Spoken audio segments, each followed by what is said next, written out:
Dear students, जैसे कि last class में हम लोगों ने कुछ परिभाषाएं पढ़ी थी राष्ट्रीय आय की। कुछ जो प्रमुख अर्थशास्त्रियों द्वारा जो परिभाषाएं दी गई थी, इसी के आगे कुछ परिभाषाएं हैं जो आगे कुछ और भी अर्थशास्त्री हैं उन्होंने दी हैं, जिसमें प्रमुख आप देख सकते हैं एक राष्ट्रीय आय समिति द्वारा दी गई जो परिभाषा है। जैसे कि उन्होंने बताया था राष्ट्रीय आय समिति द्वारा जो परिभाषा दी गई है उसमें आप देख सकते हैं राष्ट्रीय आय के अनुमान से बिना दोहरी गिनती के एक दी हुई अवधि में उत्पन्न की जाने वाली वस्तुओं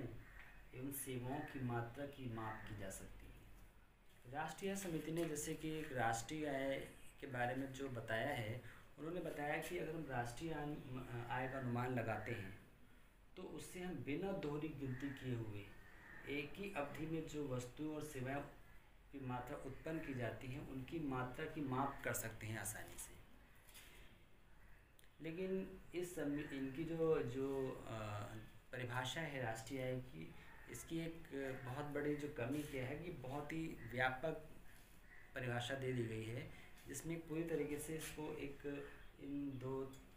इस लाइन को समझ पाना उतना आसान नहीं है।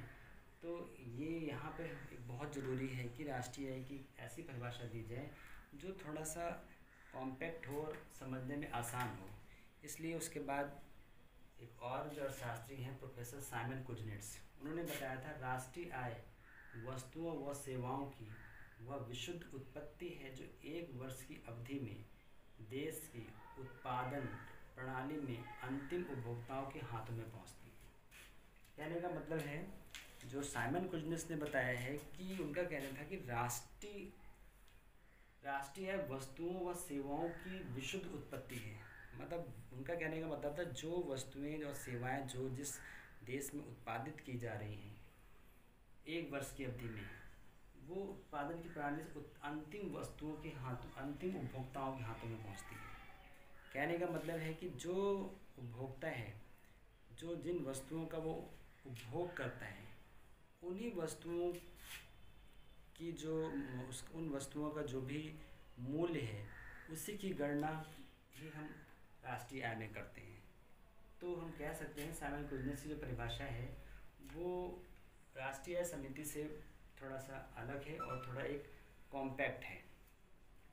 लेकिन साइमन कुजनेट्स की परिभाषा की भी आलोचना की गई है। साइमन कुजनेट्स की परिभाषा को भी क्रिटिसाइज़ किया गया। उसमें उन्होंने उनके जो आलोचना करते हुए ये बताया गया है कि साइमन कुजनेट्स की परिभाषा में ये नहीं पता कर सकते कि जो भी वस्तुएं या सेवाएं उत्पादित हो रही हैं उसमें ये पता करना बहुत कठिन हो जाता है कि कौन सी वस्तुओं का स्टॉक में हस्तांतरण हो रहा है और किन वस्तुओं का हस्तांतरण उपभोग के लिए हो रहा है। चलिए हम आगे डिस्कस करते हैं कि राष्ट्रीय आय की संरचना। राष्ट्रीय आय की संरचना से हमारा मतलब है कि जो भी राष्ट्रीय आय के समूह हैं, जो भी उसके एग्रीगेट्स हैं, उनकी संरचना तथा उसके आपस में जो रिलेशंस है उसके लेखा जोखा से है। मतलब हम राष्ट्रीय आय की गणना करते समय हम जो बाकी जो राष्ट्रीय आय के जो समूह हैं, एग्रीगेट्स हैं, डिफरेंट एग्रीगेट्स होते हैं जिनको मिलाकर एक राष्ट्रीय आय की गणना की जाती है, उनका आपस में क्या रिलेशनशिप होता है उसको हम देखेंगे। आइए सबसे पहले हम देख लेते हैं कि राष्ट्रीय आय की संरचना में कौन कौन से डिफरेंट एग्रीगेट्स हैं, जैसे GDP, gross domestic product, NDP, national domestic product, GNP, gross national product, NNP, net national product, national income, personal income, disposal income, per capita income, national income of current prices and constant prices. ये सारे aggregates हैं। ये सभी national income को समझने के लिए बहुत ज़रूरी है कि हम इन सारे एग्रीगेट्स को समझें और इनका आपस में क्या रिलेशनशिप है उसको समझें। चलिए हम एक एक करके इन सभी एग्रीगेट्स को समझने की कोशिश करते हैं कि किसका क्या एग्जैक्टली क्या मतलब होता है। चलिए हम सबसे पहले समझने की कोशिश करते हैं जीडीपी, सकल घरेलू उत्पाद। सकल घरेलू उत्पाद से हमारा आशय एक देश की घरेलू सीमा में एक वर्ष में उत्पादित सभी वस्तुओं एवं सेवाओं के मौद्रिक मूल्य से है। जैसे कि आप देख रहे हैं कि हम किसी भी देश की सीमा के अंदर जो भी वस्तुएं और सेवाओं का उत्पादन किया जाता है एक वर्ष के अंदर, उसका मौद्रिक मूल्य, उसका जो बाज़ार मूल्य होता है, उन्हीं को ही उसको उसी की गणना करके ही हम जीडीपी की गणना करते हैं। उसी का ही जोड़, उन सभी वस्तुओं और सेवाओं का जोड़ जो एक वर्ष में एक किसी भी देश की सीमा के अंदर उत्पादित की जाती हैं, वो जीडीपी कहलाती है, ग्रॉस डोमेस्टिक प्रोडक्ट कहलाती है। हमारे देश में बहुत सारी कंपनियां हैं, हमारे देश में बहुत से लोग हैं जो व्यापार कर रहे हैं, कुछ अपना खुद का व्यवसाय करते हैं, कुछ सरकारी नौकरी करते हैं, कुछ खुद के ओनर हैं, कोई बड़ा बिजनेस करता है। तो वो सभी, चाहे वो कोई भी वस्तु हो, चाहे वो कोई भी सेवाएं हों, उनके द्वारा जो कुछ भी उत्पादन किया जा रहा है, चाहे वो छोटे से लेकर बड़े तक, कोई भी चीज़ हमारे देश में एक वर्ष के अंदर उत्पादित की जा रही है, वो सभी हमारी जीडीपी में काउंट होगी, सभी सकल घरेलू उत्पाद में उसका गणना की जाएगी। ठीक, हम एक सूत्र के रूप में देख सकते हैं, जीडीपी एमपी बराबर पी ब्रैकेट में O P N S. GDP MP से मतलब gross domestic product at market price, जहाँ पे पी का मतलब है प्राइस से, ओ का मतलब है जो हमारे प्रोडक्ट हैं, भौतिक वस्तुएं, और यहाँ पे एस का मतलब है सेवा, सर्विसेज से। जीडीपी एट मार्केट प्राइस, जितनी भी वस्तुएं, जो भौतिक वस्तुएं हैं और जो सेवाएं हैं, उनका जो बाज़ार मूल्य है, उन्हीं को ही हम जीडीपी एट एमपी मतलब gross domestic product at market price कहते हैं। जीडीपी में हम सभी, चाहे वो प्राइवेट हो और चाहे वो गवर्नमेंट हो, सभी वस्तुओं की गणना करते हैं, सभी वस्तुओं का जो मौद्रिक मूल्य है उन सभी को जोड़ते हैं, जिसको हम इस तरह से लिख सकते हैं, जीडीपी एमपी बराबर सी पी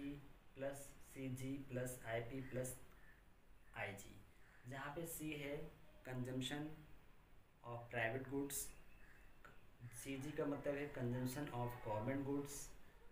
आई पी का मतलब है investment from privates, and I G मतलब है इन्वेस्टमेंट फ्रॉम गवर्नमेंट। तो हम ये नहीं कह सकते सिर्फ एक ही सेक्टर से ली हुई या गवर्नमेंट सेक्टर के द्वारा ही उत्पादित वस्तुएं की गई हों, उन्हीं को हम जीडीपी में काउंट करते हैं। हम चाहे वो प्राइवेट हों और चाहे वो गवर्नमेंट सेक्टर की हो, वो सभी वस्तुएं, सिर्फ कंडीशन ये है, जीडीपी का मतलब एक जीडीपी, जहाँ पे डी का मतलब डोमेस्टिक, एक भारतवर्ष, हम अपने देश की बात करते हैं, भारतवर्ष की सीमा के अंदर जितनी भी वस्तुओं और सेवाओं का उत्पादन हो, सभी को लेंगे, चाहे वो प्राइवेट हो और चाहे वो सरकारी हो। चलिए हम बात करते हैं शुद्ध घरेलू उत्पाद, नेट डोमेस्टिक प्रोडक्ट। जैसे कि हम जानते हैं, हमारे देश में जो भी वस्तुएं उत्पादित की जा रही हैं, तो उनमें जिस तरह की भी जो मशीनरी हैं, जो भी पूंजी जो उसमें इस्तेमाल की जा रही है, चाहे वो लैंड हो, चाहे वो मशीनरी हो, या जो भी और भी जो जिस तरह की जो उसमें पूंजीगत वस्तुओं का इस्तेमाल किया जाता है, वो धीरे धीरे एक समय के बाद उसमें घिसावट शुरू हो जाती है, एक डिप्रिसिएशन आने लगता है। तो यहाँ कहने का मतलब ये है कि अगर हम शुद्ध, जैसे कहते हैं नेट डोमेस्टिक प्रोडक्ट निकालना चाहते हैं, तो हम जो जीडीपी जो काउंट करते हैं, वो जीडीपी में से इन सब जो भी हमारे कैपिटलिस्ट गुड्स जो भी हैं, चाहे जो जितनी पूंजीगत वस्तुएं हैं, उनमें जो ह्रास होता है, जो डिप्रिसिएशन होता है, वो हम अपनी जीडीपी से घटा देते हैं, तो हमारे पास एनडीपी आ जाता है, जिसे हम बोलते हैं शुद्ध घरेलू उत्पाद, एनडीपी। इसको हम एक सूत्र के रूप में इस तरह भी लिख सकते हैं, एनडीपी एमपी बराबर जीडीपी एमपी माइनस डिप्रिसिएशन। जैसे कि हमने पहले देखा था, जीडीपी को काउंट किया था। अब अगर हमें एनडीपी काउंट करना हो, तो हम सीधे जीडीपी एमपी में से डिप्रिसिएशन घटा देते हैं, तो हमें एनडीपी एमपी मिल जाते हैं।